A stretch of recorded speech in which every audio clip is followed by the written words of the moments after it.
Welcome to Agri-Pulse Newsmakers, where we aim to take you to the heart of ag policy. I'm Spencer Chase. Our show will look a little different this week as we feature a pair of one-on-one interviews with Nebraska Republican Adrian Smith and our own Sara Wyant. Our conversation with Smith comes at a critical time. As Republicans prepare to take the House majority in January, Smith will be entering his 9th term in Congress and will be one of the top Republicans on the Ways and Means Committee. The panel is one of the most influential committees on Capitol Hill, with broad jurisdiction over trade, tax, and other revenue measures critical to the American economy and to farm policy.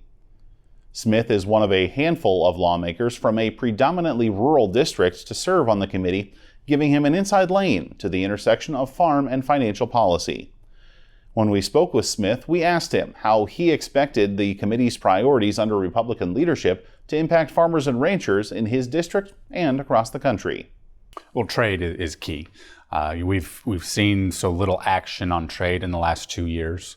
I appreciate Ambassador Tai. I've been working with her, talking about these very important trade items. Biotech corn in Mexico, for example, is one of those things important for agriculture. But certainly, trade in general, tax is very important. As we do move forward, we've got some temporary provisions that have been very productive in the economy that I know agriculture has benefited from as well. We need to make them permanent. You mentioned the biotech corn issue in Mexico, and obviously that's an ongoing issue. We've seen a lot of calls from the nation's corn groups to maybe pivot from negotiation to actual USMCA action. What should we expect the committee's role to be in that dispute? Well, oversight. We've got a subcommittee on oversight as part of the Ways and Means Committee, and we need to have conversations with the administration moving forward. Yes, there is that enforcement mechanism in USMCA. I also would like to see President Biden just take a podium anywhere he would like and say, let's get this worked out. That's what needs to take place. If we need to, there is USMCA enforcement. I hope they move that forward. It sounds like they will be at some point in time, but the sooner the better. It is time for the enforcement mechanism. You think diplomacy has run its course at this point? I'm not going to say it has run its course because our president, Biden, hasn't said anything about it. So I just hope that ultimately he will, and that could certainly speed up the process to get things back open to the way they should be. One of the things that frequently we see come before Ways and Means is whether or not a extension of trade promotion authority is going to be in order, and that's something that has lapsed for a while now. But we hear people say that the administration really doesn't have a deal in the cards, and is the Biden administration asking for a TPA extension from you all at this point? No, I would love it if they would just talk about it, just bring it up, touch on it. But in fact, they haven't. So I think in a new majority, many of my colleagues are bringing this up as a means of putting pressure on the President Biden, to lean into trade. This is something that the previous administration really did. And it wasn't a perfect scenario, but the fact that trade was such a high priority, we got a lot done. What would a work on trade promotion authority look like absent real concrete action and requests from the administration? Well, that's herein lies the challenge. But I think our wanting to talk about TPA and get it done, puts the pressure on the administration to tell us what they want, rather than just be so quiet about it. We'll be right back with more from Congressman Adrian Smith right after this. Regenerative poultry production is a process by which nature can actually recapture and restore the energy that is being taken out of a space. Farm Credit helped Rahi build his dream of regenerative poultry farming and encouraging fellow immigrants to find community in agriculture. Nothing beats a farm. I'm just pursuing happiness. Learn more at farmcredit.com/beginning. At Bayer, we know possibility grows from the seed of a vision. That you can start small and still reach big dreams. That we can nurture the future in our schools to create innovations down the road. That rural communities aren't just farms, but all the people they feed. That's why Bayer partners with farmers to protect those ideas. Because together, we're tending tomorrow's harvest. Welcome back. The executive branch may negotiate and write trade agreements, but it's up to the legislative branch to approve them. Adrian Smith is a member of the House Ways and Means Committee, which would have a critical role in the approval of any trade deal submitted to Congress. And he says there is an appetite on Capitol Hill for that kind of discussion. Well, I think leveling the playing field, that needs to be the test for any trade agreement, I believe. Over time, we've given other countries more access to our markets than they've given to us. That's created an imbalance. We see what Europe wants to do on carbon, creating even more imbalance. We can't just sit back and accept this. We need to lean into this issue, push back, and expect other countries, especially our friends, to expect us to want to level the playing field and respond accordingly. I want to pivot to some other subjects because you've been in Congress for a little while now and have seen several farm bills come across the House floor, get sent to the president's desk. But we're looking at a situation with a very narrow Republican majority in the House, a very narrow Democratic majority in the Senate. Some people suggest that might mean the coalescing around a more moderate farm bill. But do you get the sense that there is an appetite for a moderate farm bill on Capitol Hill? Well, I think you need to break it down, one issue at a time. But I look at crop insurance and how important that is and how productive it has been over the last several years.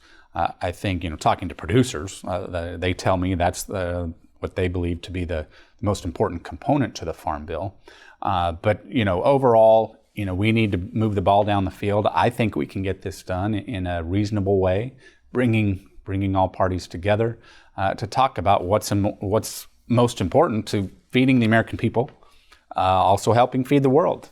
But we obviously need some trade policies along the way that won't necessarily be in the Farm Bill, but still very important. How do you expect the Republican majority, Kevin McCarthy, Steve Scalise, and the other members of Congress there that will be leading your caucus, how do you expect them to kind of navigate that narrow majority that they will have in the context of this Farm Bill? Well, hopefully Speaker McCarthy, he comes from an agriculture district. It's a little different kind of agriculture than, say, my district in the middle of America. But I think what we've seen, with food prices for consumers because of inflation, I think really shows us that we need to get this right. We ought not linger.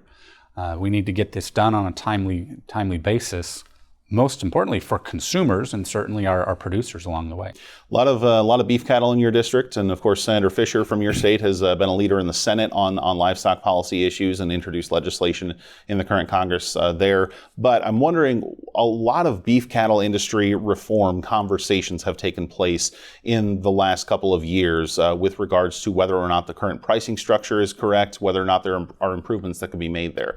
What kind of conversation on that industry in particular are you expecting in the upcoming Farm Bill? I think we'll have some good conversations, and there's a variety of opinions, even in my district alone, a wide variety of opinions. And so I appreciate the opportunity to hear from producers themselves.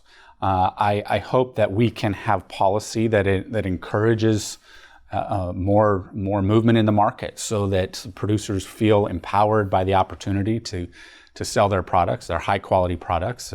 We want the opportunity for technology to assist producers as well, so that they can produce for the markets. The consumption, the demand for beef has been so strong, especially during COVID. We saw small processors thrive a lot, and meeting the demands of consumers. So I hope that we can always continue to look at ways here at the federal level of government to break down barriers so that smaller operations feel like they can compete. I want to wrap up talking with you about biofuel policy, because I know that's been something near and dear to your heart and near and dear to your legislative priorities as well. We saw earlier in this fall the Environmental Protection Agency roll out its multi-year proposal for RVOs, looking to finalize that proposal by June under a consent decree that they are in with Growth Energy. What do you expect your role to be in Congress to perhaps encourage strengthening of those volumes and perhaps some other legislative action in that industry? Well, year-round E15, I think it needs to be part of updating EPA policy. Ultimately, technology supports that. The marketplace certainly can respond as well. Ultimately, consumers should win from that, and giving them choices at the pump. But at the same time, when you look at the energy issue right now, the challenges, to consumers based on prices at the pump. E15 is a good solution for softening that challenge, and so I'm glad to be a part of that. I've been talking about E15 for a long time now.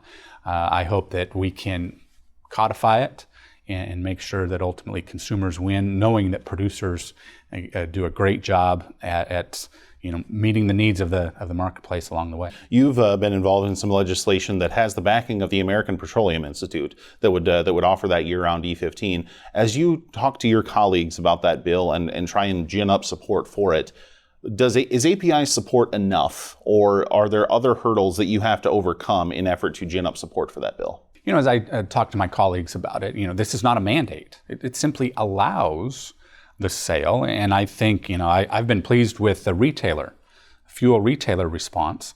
As they engage customers, that's what they like to do. That's what they're good at, and so to give them another product is appealing to them. And like I said, ultimately, I think consumers will appreciate that, and producers step right in and produce for the marketplace. Congressman, thanks for joining us. Thank you. We'll be right back to hear from Agri-Pulse founder and president Sara Wyant. But first, Hannah Pagel takes a look at the origin of a Christmas decoration that just might be in your house in this week's Ag by the Numbers. Many families make cutting their own Christmas tree a holiday season tradition, and bright red poinsettias are their centerpiece of many tables this time of year. Domestic trees and flowers make up the vast majority of those iconic decorations, but imported options primarily from Canada have seen strong figures in the last 3 years. This chart shows the U.S. import values of live Christmas trees and poinsettias from fiscal years 2000 to 2022.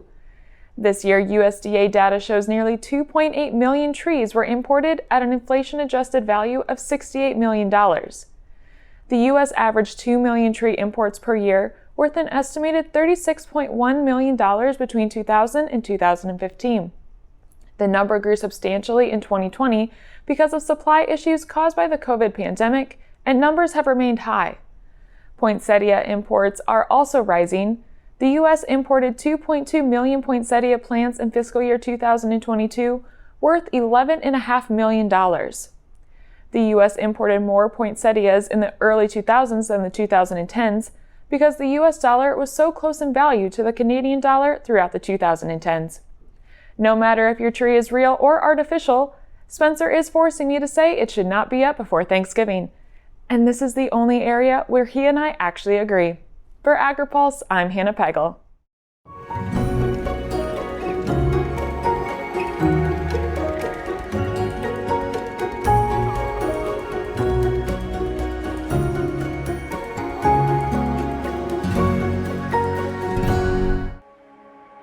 Farmers are always there for each other. We shed tears together, we celebrate together, but we also grow together. Farm Bureau is the largest general farm organization in the country. We have the farmers' back. If you're a farmer and you're not a member, we would welcome you into our Farm Bureau family. And if you want to know more about agriculture, come be part of this great family.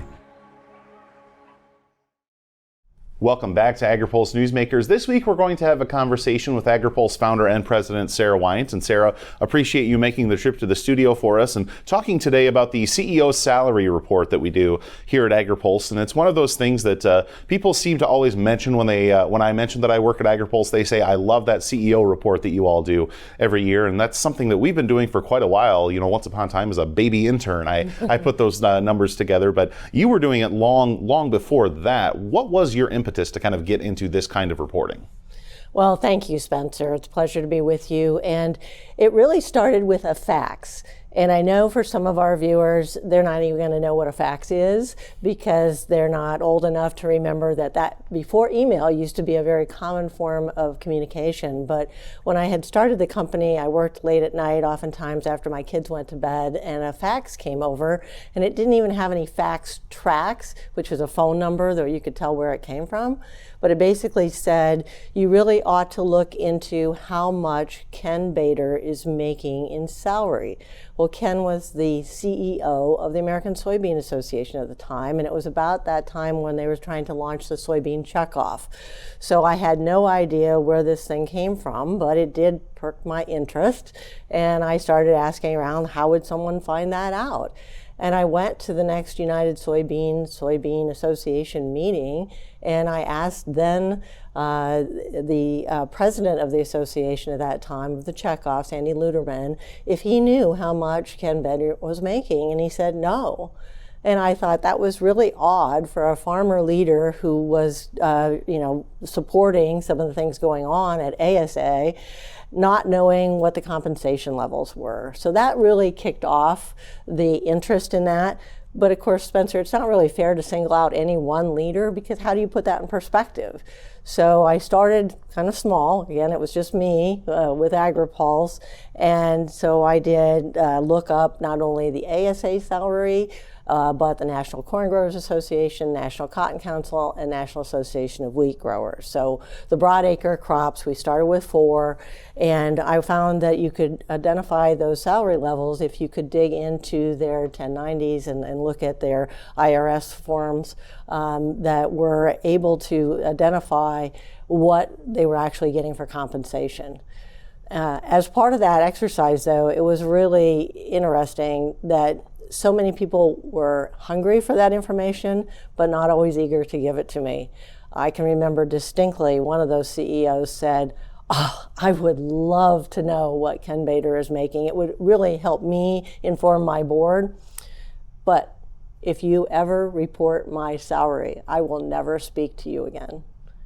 And I reported the salary, and he never spoke to me again. Well, and you bring up an interesting point there, and it's one that I actually encountered this year too, as we were doing some fact checking on the report. Usually our intern will compile the numbers just to give folks kind of a look behind the scenes. Our intern will compile the numbers, and then you and I will independently verify them. And as I was doing that verification process this year, one person said, here's our forms. I actually have an unchanged salary from this year. Can you email me this year's report? Because I'd love to take it to my board and use that to push for an increase. I mean, folks might understand that maybe folks might be a little bit leery about their salaries being printed, but a lot of folks are utilizing this in conversations with their boards of directors, and some boards are utilizing this information as they try and figure out what exactly they should be paying their leaders. Absolutely. It's a great public service for our industry. And I got a call just a couple of months ago from, again, another board member saying, talent is really hard to come by, and we want to make sure that we're keeping good measure with our current CEO, making sure that this individual is well compensated according to industry standards. And of course, in our industry, it's not just the ag groups anymore. We're surveying more than 140 different organizations in agriculture, food, renewable energy, banking. So we've been able to really expand this report. And some groups are going to have different salary and compensation levels than others based on their size and location and all that. So we understand that. But as farmer leaders are trying to do what's right for their employees, this document that we produce every September has become increasingly important. One of the things that we covered in this year's report, based on a conversation you had actually with one of the CEOs that is detailed in the report, was the fact that this is really a pretty small and a pretty exclusive club. And when one of these job openings becomes available, there's really not all that many people that can fill those particular roles. Absolutely, because you have to have somebody who understands Capitol Hill, you have to have somebody who understands what's happening out in the countryside, you have to understand what happens with membership organizations or sometimes checkoff organizations. The structures can be different. And so the big job that people are looking at right now is at National Corn Growers Association, where John Doggett will be retiring. And as you look at the overall pool, I'm sure there's going to be quite a few folks who are saying, who would be out there that's a current CEO or a up-and-coming VP, and sometimes it's not just somebody in Washington, D.C., sometimes it's someone out in the field.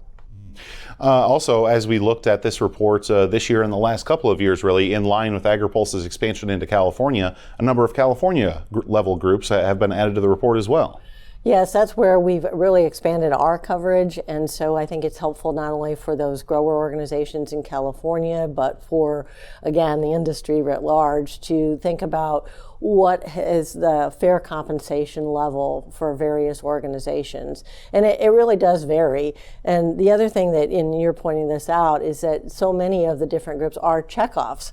And so that's not information we get from IRS forms. We have to go to the Ag Marketing Service and ask them to provide those reports. And they have a different structure for how they do that. So we really do provide everything from corn to citrus and a lot of things in between in this report. We'll be right back with more from our conversation with Agri-Pulse's Sara Wyant right after this. Looking closer, seeing further. That's how we do it. At Curious Plot, we're driven to find what's next for agriculture, animal care, and food. We stay curious because that's what it takes to grow understanding. That's how we plot strategies and tell stories that get results time after time. Marketing, communications, and consulting that look closer and see further. Curious Plot. We can't wait to help you tell your story.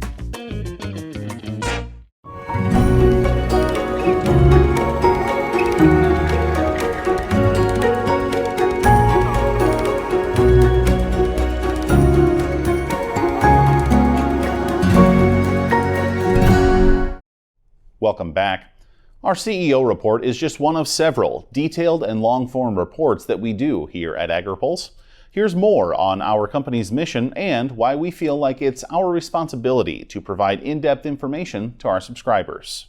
Sometimes we just have to step aside from the day-to-day news flow, which is very difficult, but now that we have a bigger staff, we're able to do so and actually devote that time. And I think anyone who's worked for me over my career has noticed that I'm willing to devote that, because it goes back to something, you know, growing up on a farm, and my dad was a very strong advocate of higher education. He wasn't able to go to college, but he was someone who was a very strong reader, and really made me think about the importance of information. And if we can provide good in-depth information to our readers and our viewers, then they can make better informed decisions. They can be better advocates. And so it's my passion to do that. And I'm so blessed to have a team now where we can set aside some time and do those deep dives on these topics that make it that much better for not only our individual subscribers, but as an industry service. Well, and plus it goes back to kind of the mission of Agri-Pulse and why it was founded in the first place, as we look at a lot of other media publications, some of the more mainstream publications, really not covering the food and agriculture policy beat. So if Agri-Pulse isn't going to do these kinds of deep dives, you know, what outlet will? Absolutely, Spencer. I mean, one of the things that I'm very, very proud of is the fact that we do take that time and make that investment, because as you know, it is an investment in time. It is. And even though we have an intern start the CEO salary project, we have another one going on right now where someone is taking an entire month, and that's all they're focused on is a workforce special project.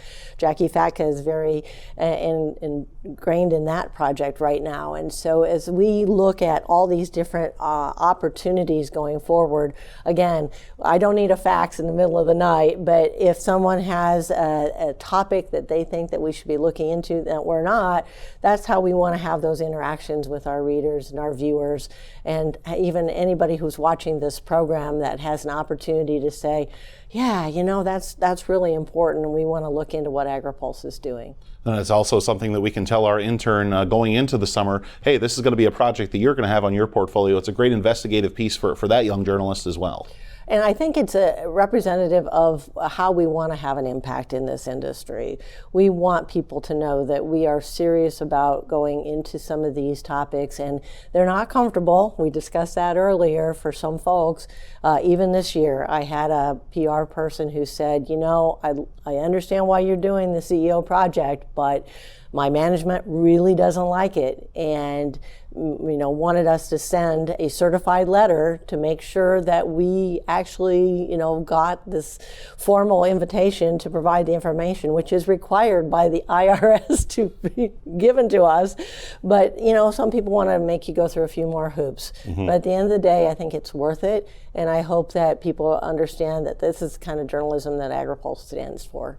Well, and of course, if folks are interested in this year's CEO salary report, they can tune to Agri-Pulse.com. We publish that report usually the week after Labor Day every year, and this year's report was no exception. As Sara mentioned, more than 140 organizations detailed in this year's report. Would encourage you to take a look at this year's report and also some of the years previous to see some of those trends and some of the new faces that have emerged every year in some of those reports. But for now, I think that'll do it. Sara, thanks for joining us. Thank you, Spencer.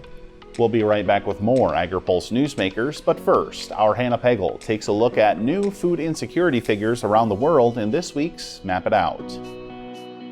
Millions of people around the world do not have access to safe, sufficient, and nutritious food.